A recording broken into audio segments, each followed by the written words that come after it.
माता देवकी की आंख में आंसू आ गए और कंस को उसने क्षमा कर दिया। आपका ध्यान इधर हो। कंस को उसने माफ कर दिया और कंस सीधे अपने अनुयायियों के बीच में आया और पूरी बात कंस ने बताई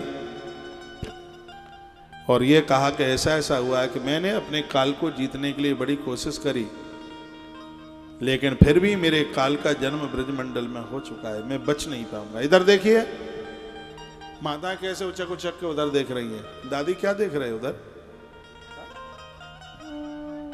किसी ने पूछा कि सिर पर बाल कितने हैं, दूसरे ने कहा अभी सब उतर के आ ही जाएंगे, जो होगा भी हो जाएगा आगे। आप क्या देख रहे हैं उसको? अभी आप कथा सुन लीजिएगा। तो जो कंस को जो सलाह देने वाले जो लोग थे वो ठीक नहीं है। समाज में 3 लोग यदि चापलूस हो जाएंगे तो समाज खत्म हो जाएगा। एक सचिव, एक संत और एक वैद्य, डॉक्टर्स लोग। सचिव वैद्य गुरु 3 जो प्रिय बोले भय आस, राज धर्म तन 3 करी होय वेग ही नाश। यदि आप किसी के सलाहकार हैं तो अच्छी सलाह दीजिए, चुपड़ी चुपड़ी बातें मत कीजिए। और चमचा लोग जितने होते हैं हमेशा खाली होते हैं, चमचा कभी भरा नहीं होता, चमचा तो खाली होता है और बजता है। पतीले में आप देखेंगे चमचा बजता है, तो ये चापलूसी करते हैं चमचे लोग, ये पूरे दिन बजते रहते हैं सुबह से लेकर शाम तक, अंदर कुछ होता नहीं है, बिल्कुल खाली होते हैं। वो चमचा चमचा चमची भी नहीं, बड़े वाले चमचा होते हैं। सलाह देने वाला चमचा बनेगा, चापलूस बनेगा तो समाज खत्म हो जाएगा। ये गुरु लोग चापलूसी करेंगे चेलों की तो चेला खत्म हो जाएगा। इसलिए उन्हें तो जीवन दर्पण की तरह जीना चाहिए। डॉक्टर्स लोग, वैद्य लोग भी, उन्हें तो कहीं सोचना हमें तो फीस से काम है, मरीज कल मरे सो आज ही मर जाए, ऐसा नहीं है। तीनों को पुख्ता होना चाहिए समाज में। सलाह देने वाले लोग, भले ही वो आपकी पत्नी हो, बेटा हो, पिता हो, गुरु हो, कोई भी हो, सलाह देने वाला बढ़िया होना चाहिए। डॉक्टर्स लोग बढ़िया होने चाहिए और गुरु लोग भी बढ़िया होने चाहिए। वो क्लियर बात करें, वो दर्पण की तरह। शीशे की पहचान है, आप 100 साल के हैं तो 100 साल का बताएगा, आप 16 साल के हैं तो वो 16 वर्ष का बताएगा। और इस कंस के जो सलाह देने वाले थे वो ठीक नहीं थे। वो क्या बोले?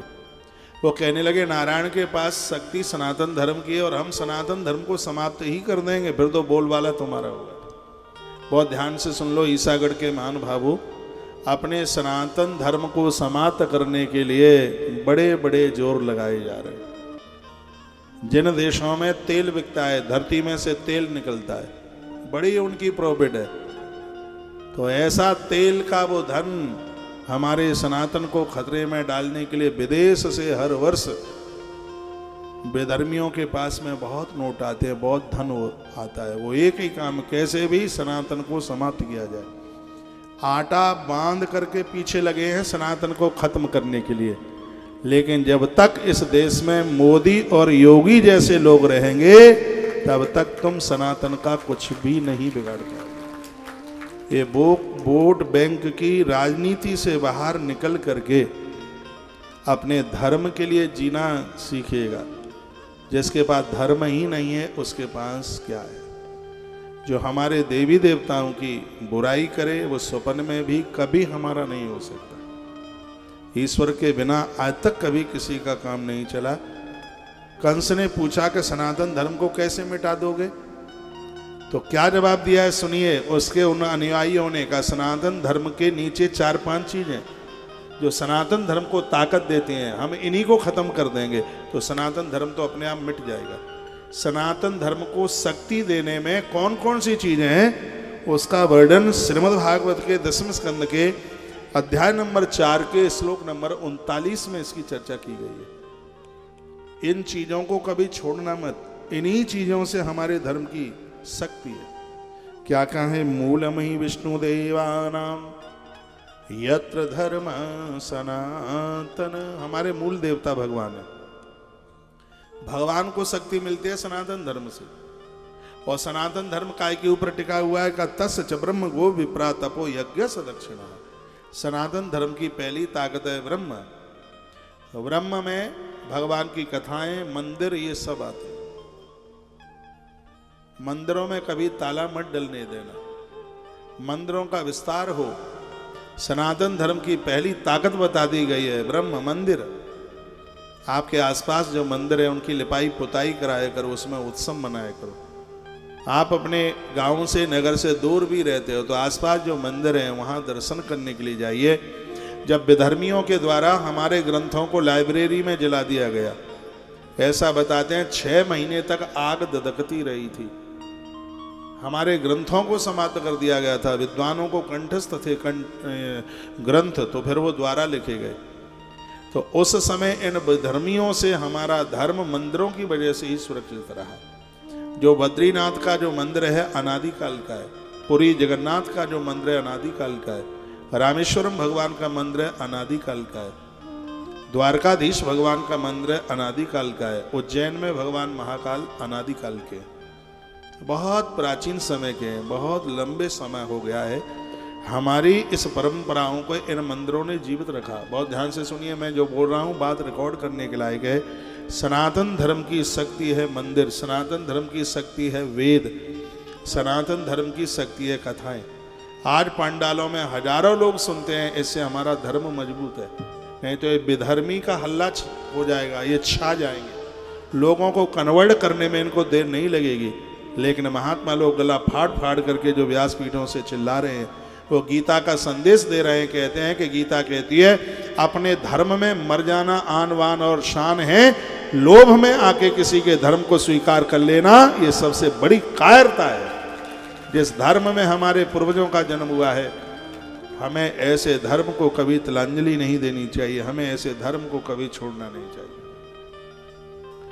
निवेदन करना चाहूंगा, हनुमान पर सिंदूर चढ़ाने से सब काम बनते हैं, तो क्या पीर के ऊपर चदरिया चढ़ाना क्या कोई जरूरी होता है?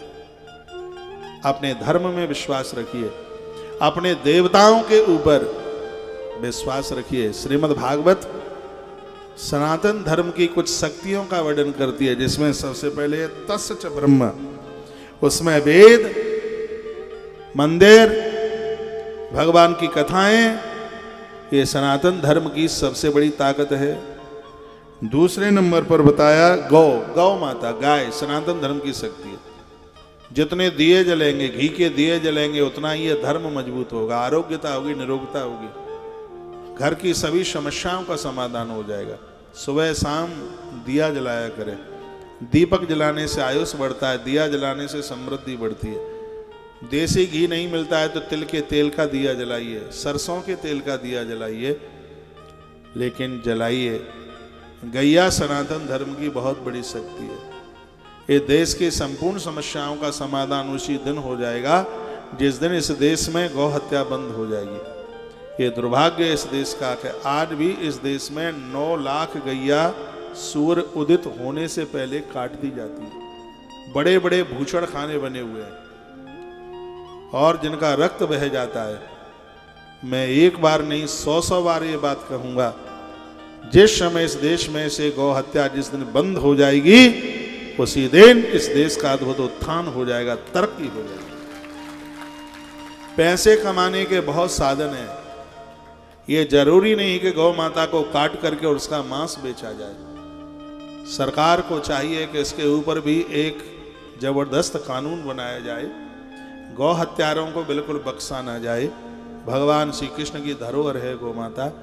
आज भी जिनके लिए गौ माता का दान कर दिया जाता है वो बैतरणी नदी से पार हो जाते हैं। गैया पशु नहीं है, ये माँ है। माँ काटी नहीं जाती, माँ की तो सेवा की जाती है। सनातन धर्म की बहुत बड़ी शक्ति है जिसका नाम है गाय।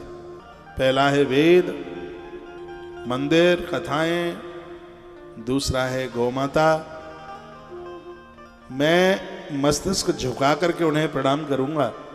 इस पांडाल में ऐसे लोग बैठे हों जिनके घर में एक आध गाय हो, ज़्यादा नहीं तो कम से कम एक गैया तो हो, जिससे आपके घर की चंदिया पहली रोटी गौ माता के पेट तक पहुंच सके। बच्चे को जन्म से पहले यदि गर्भिणी नारी को गौ माता का घृत दिया जाता है, घी के लडुआ बना करके दिए जाते हैं, जन्म लेने वाले बच्चा और जन्म देने वाली उस मातृ शक्ति के लिए किसी भी प्रकार का कोई खतरा नहीं होता।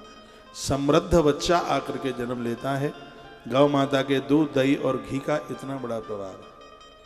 ये आवाज पूरे देश में उठनी चाहिए, गौ वंश की सेवा होनी चाहिए, गौ माता की सेवा।